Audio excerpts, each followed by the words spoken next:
What would you do if you struggled for 7 years to finally get an interview for your dream job at Disney and then completely blew it? Would you give up? Create a plan B? What if you had already tried plan B? Or would you hold on to hope for a second chance? Humble yourself and double your efforts. Disney toy designer Zach Gracia shares the first part of his story today on the Oatley Academy ArtCast.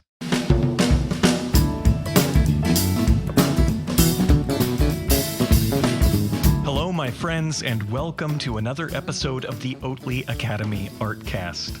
I'm Chris Oatley, director of the Oatley Academy of Visual Storytelling, and today, our former student and Disney toy designer for Imagineering, Zach Gracia, is here to talk about redefining hard work, challenging his family's expectations by pursuing an artistic career, the struggle of getting through art school without going into debt, the unglamorous life of a Disney theme park intern, and what happens when you go into an interview at Disney Animation unprepared. Friends, it's the 10-year anniversary of the ArtCast, and you are invited to the party.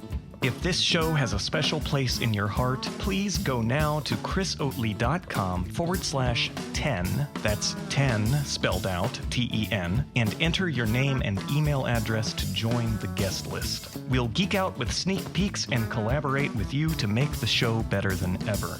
Before anybody else, you'll get to see our new album art and hear our new theme song.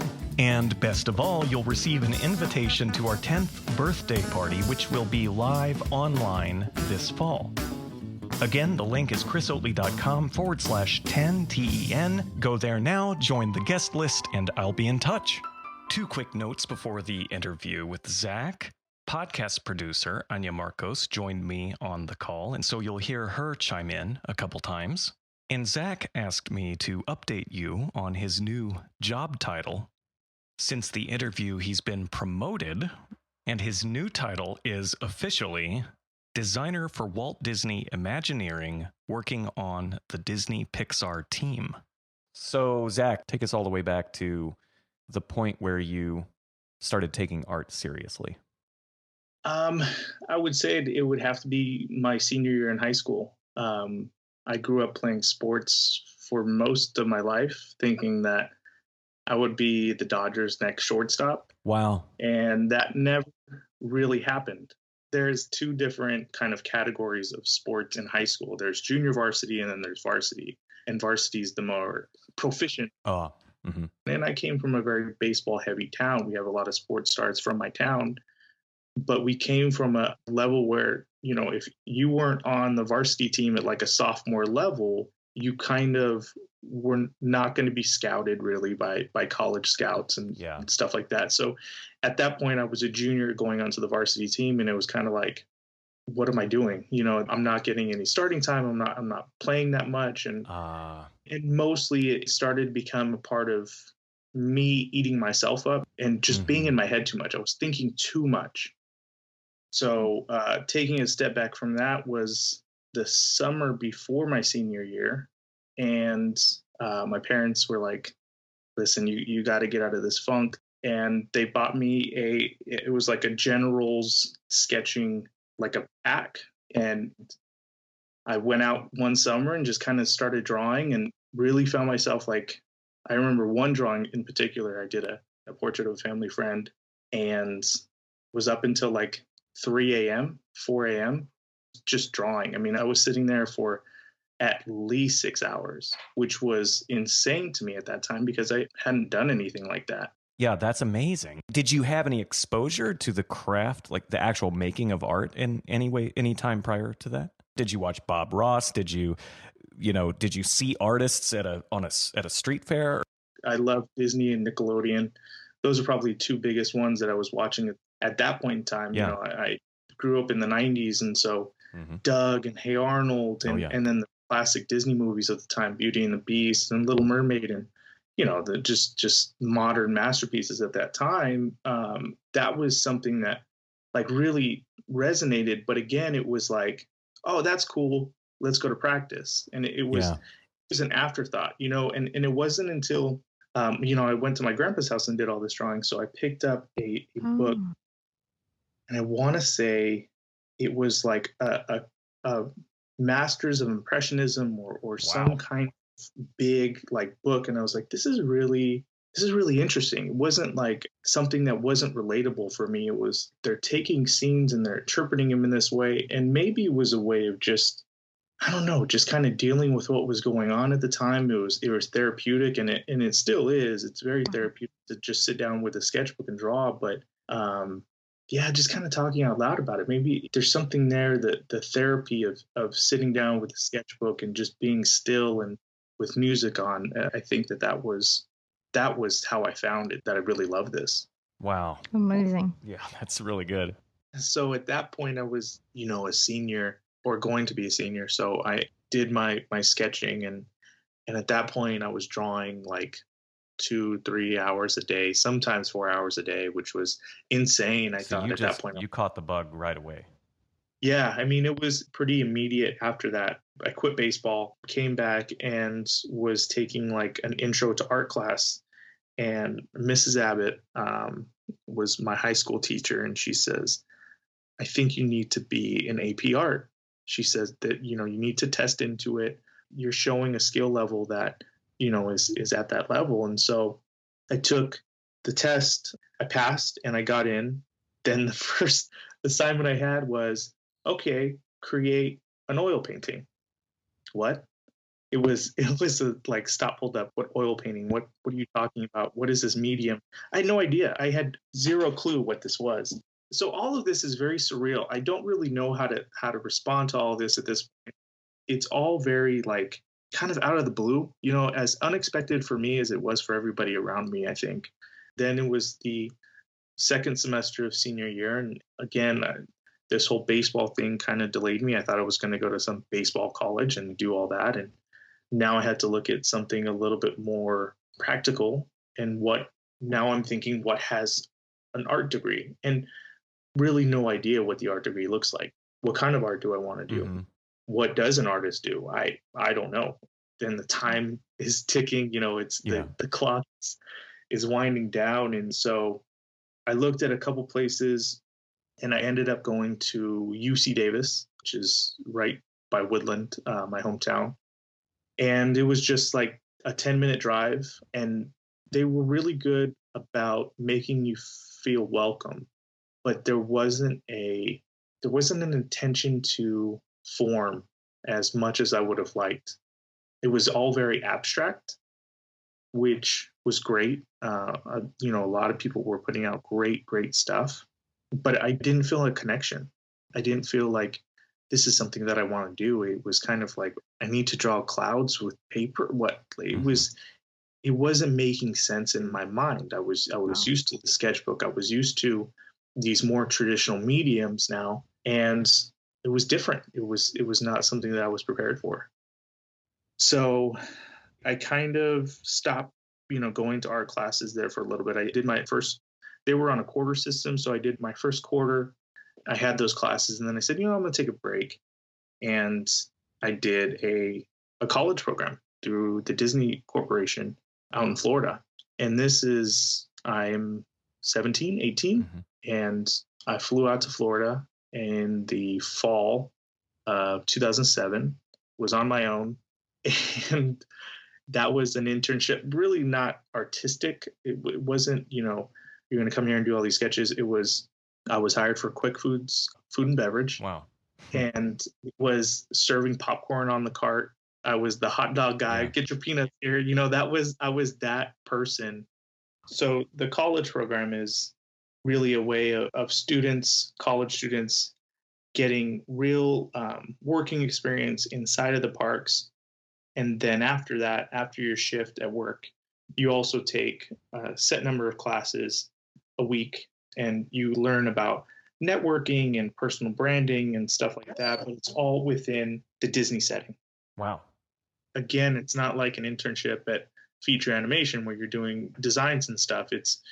You're working on the front lines, and you're also taking these kinds of business type classes that are hopefully helping you brand yourself in a better way, become a better professional. It's really the things that I look back on now as the intangible skills that, besides just being an artist, make me a little bit more marketable Wow. as a professional. So when you look back on it now, you have positive feelings about it?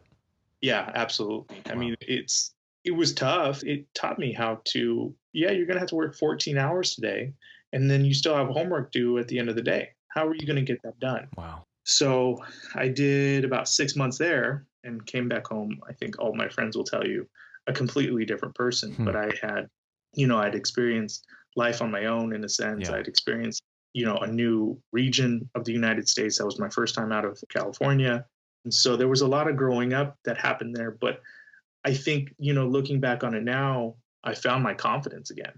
That was an important trip for me. I think that's one of the landmarks of my career so far is that really helped me not only gain the confidence back, but also bring intangibles to the table, an ability to articulate, ideas and opinions that are maybe popular or maybe not so popular. It's not very popular when you have to tell 20 guests that, sorry, we're out of popcorn. You just, it's a much easier crowd to present in front of, executives now than it is to tell all these people that kind of already hate you that they can't get popcorn. Wow. Wow. Has Sacramento always been home? I moved up to Sacramento when I was about 10 from actually Southern California. Oh, okay. Yeah, I was down here in the Inland Empire, Altaloma, if anybody's in that area. But yeah, I grew up about half my life there. And here it was all about baseball. I was on the all-star team down here and all that kind of stuff. So I had a community down here too. So in the same way that, it's been kind of a theme in my life is being a fish out of water. When I moved up north, nobody had any idea who I was. I had a baseball reputation down here. Wow. When I moved up, I had none of that. And they already had their own kids that they were grooming for varsity and college and all that kind of stuff. So I think there's a theme here where I've always had to learn how to adapt. That was ultimately, key for me to kind of be able to sit down and do what I needed to do. I didn't have an art studio at any point in time. I barely had the money to go to college, so I had to find a lot of resources outside of the traditional 4-year university that I went to. And, finding online courses like yours and Steven Silver was a huge help, and books. I have a huge library of books that are just art of books and figure drawing books and all this kind of stuff. But it was never I had to go out there and get it. Yeah. Yeah. And maybe the more you do things that are outside of your comfort zone, the bigger your comfort zone gets. Wow. Yeah, that's totally right. I think if I stay in my comfort zone too long, now I feel a little nervous. I don't want to get complacent. I don't want to stay stagnant in my growth as an artist because I don't feel like that should ever stop. But that's true. I mean, if I didn't go out there and do these things on my own, if I didn't move out to Florida with no idea what to expect, then I wouldn't have the confidence to say, okay, maybe this wasn't the best choice, but I was able to adapt and overcome this. And so constantly stepping outside of your comfort zone and constantly being outside of that very comfy and happy place is terrifying and it's scary. But ultimately, that's what makes you a better person, a better artist, a better professional. I try to challenge myself with that all the time, is constantly stepping outside of that comfort zone. So cool. And Zach, so you did not go to art school at all? I mean, in the formal in-person capacity, or? So fast forward a couple more years, I transferred to the Academy of Art University in San Francisco. Nice. So I went there for a year and a half in person, and then the bills caught up to me. And I was like, I can't. There's no way I can afford this for any length of time. So then I, spent the rest of my time going online and, working my way through, which I'm still working my way through college. And finally, I'm graduating this semester. Wow. I've had full-time jobs, up to 2 full-time jobs at a time in order to pay my way through school Mm-hmm. so that I didn't have that debt coming out of college. That's been another growing point is finding the time there after I stopped going in person and started working, full-time jobs is there was a lot of days, my normal day from I'd say 2012 up to 2015, even now really, was all day at work, 8 hours a day at work, and then in my sketchbook doing homework or painting, and up until 2, 3 a.m. And that was 5 days a week. And then the 2 days I'd have off from work a week were, when I only had one job, were spent painting and drawing and doing the rest of that. So that was at least 6 hours a day on my off days. So yeah, it was a lot of work. I remember, so you were talking about your family giving you your first art supplies. How was your family reacting to this shift, and how was their support? Did they help you keep going? My mom, my dad were great. My outside family, outside of that, other than my grandpa, on my mom's side, they weren't very happy. Yeah. I think it seemed to them like I was confused. It seemed to them like I didn't know which way I wanted to go. They weren't the most supportive. I had to overcome that a lot. Yeah, I had to overcome not being supported at shows and events that I'd have. And I had a big spring show that I was so excited to be in that, was curated by the faculty at school, and didn't hear a congratulations, didn't hear a wow, that's awesome, from anybody other than, the people I mentioned before. So it was tough, but it was like, okay, that's motivating in itself. That's, what, I'm doing this for myself anyways. I don't really need anybody else to buy off on it. Wow.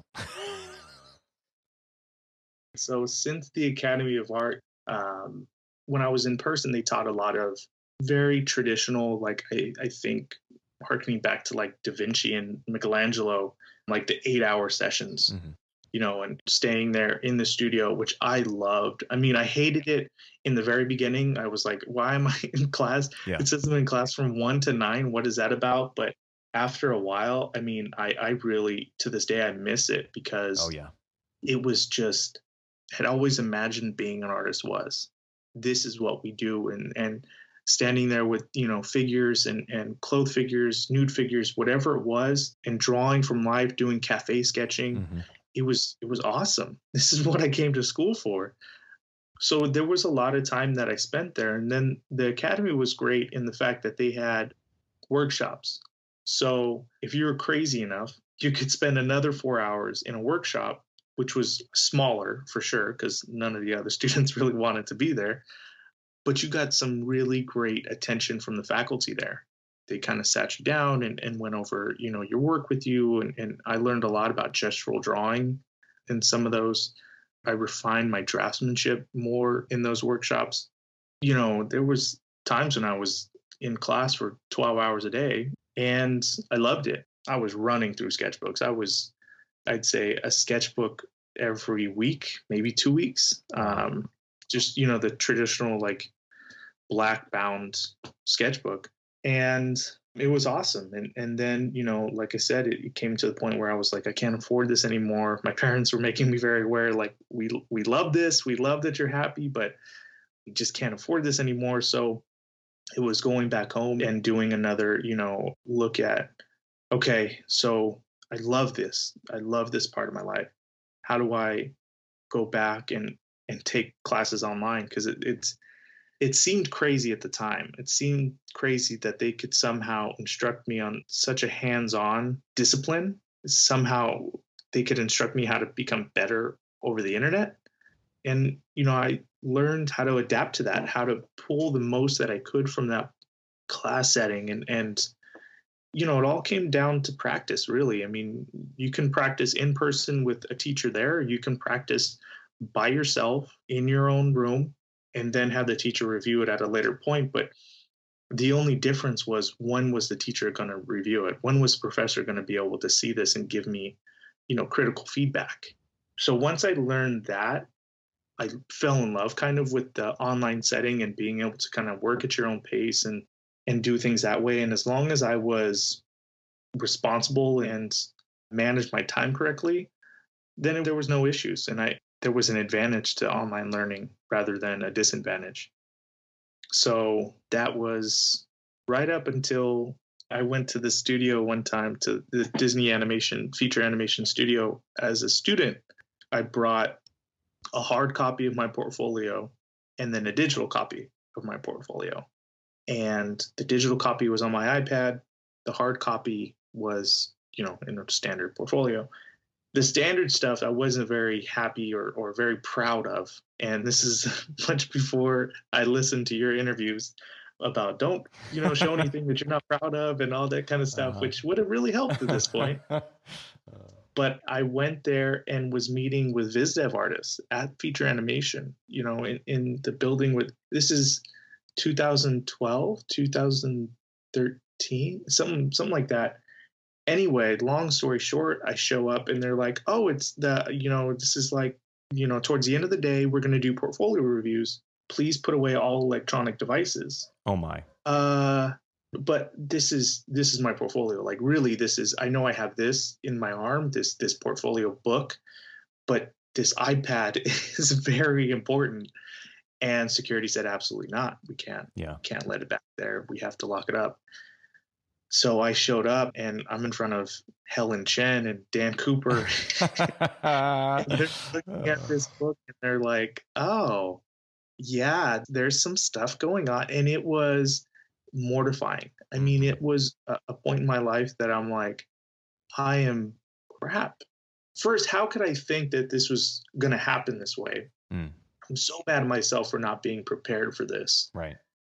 And two, I guess this isn't the best foot forward, but I'm obviously not good enough. I'm surrounding myself with these super talented people, and I fell on my face. I totally fumbled this opportunity. And I had my friends drove me down and they picked me up and they're like, how was it? And I had to almost hold back tears. It was like, this is awful. This was supposed to be a dream come true. And I can't help but think that I messed it up. Well, fortunately, the story does not end there. You landed a gig at Disney. What are we talking about timeline here, from the face palm to actually getting your gig at DCP? Maybe 2 years. Okay. I think it was 2013. Okay, so you went back to Sacramento, and you're feeling bummed out on the drive back home with your friends. Yeah, a little. And so with the context that Anya brought up about the family too, I mean, that just has got to make this trip even more intense, because now you have to go talk to people about what happened. Yeah, and everybody had questions. Yeah. And I, of course, couldn't tell them that, I messed this up, because then it would just raise a whole another list of questions about, well, is this even right for you? And I'm so deep at this point, but I'm already anticipating these questions being asked. So I came home and I was like, it was wonderful. And yeah, it was not at all. I mean, there was good points for me to see the inner workings of a studio and to see, at that point we saw Frozen's Let It Go sequence from board to final animation, which was inspiring. And yeah, it's cool. So it was bittersweet, I mean, to say the least. And so I came back up and I listened to a lot of Tony Robbins. Wow. I listened to, a lot of motivational speakers, Eric Thomas, stuff like that, of really learning how to pick yourself up. And really it's super nerdy, but I found a lot of comfort and a lot of guidance in Batman. Yeah. Oh. Who doesn't? Yeah. I mean, that's why he's Batman. I loved Batman to begin with, right? I loved the Michael Keatons and stuff like that. But there was something different about Christopher Nolan's Dark Knight take that was relatable. It was kind of aligning with my path, with my journey. And if I was to equate these times in my life to any point in Batman, which I'm not saying that I'm Batman, but if I'm to equate my timeline to any point, I would say Bane just broke my back and I had to drive up, home and figure out how to come back from that.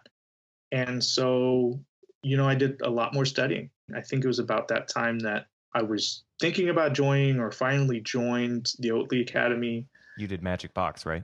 Magic Box, yeah. I was still in contact with Steven Silver, sending him some of my stuff and getting his feedback.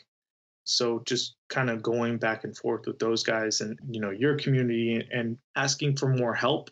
I was drawing on an island in a sense, especially since I moved out of the city and doing a lot of online learning. It was just me. I don't have any artist friends that were in Woodland. All of my friends there were not going to school. They were only working. So I was doing both. And, I got a lot of grumpy friends that were like, hey, what, can you come out tonight? Or, whatever. And it was, no, sorry, I can't. I have to do this. Right. Yeah, I was trying to figure out what's that rhythm and being more intentional with my time. I think having a direction that I was taking from all the books that I was reading, finding what was working in work that I saw. It was a lot of exploration that I was kind of doing on my own. I was listening to podcasts as I was working and listening to other artists share their experience and story, and that helped me. Okay, I'm not in this alone. That people have gone through this. People are still going through this. So I'm just going to continue moving forward. And I cannot remember the date, but I want to say it was spring 2014 that I was in the mentorship with Sarah Marino. That was huge. I mean, that was at that point in time, like I said, I was on an island, I was by myself. And so to find this other community of people that were so invested in what I was doing and how to help, and you could share that with people, even if it was virtually, it didn't feel virtual. It felt like there was a strong sense of community there. And Sarah and you guys were all so great at really welcoming me at that point in time, again, to say, listen, you have some strong stuff here and there, but you're lacking in this point. You're lacking in some of these other points, which wasn't taken at all by me as like an attack. It was concern. It was, I want to see you become better. And this is in genuine interest of your best interest. So that was a turning point for me.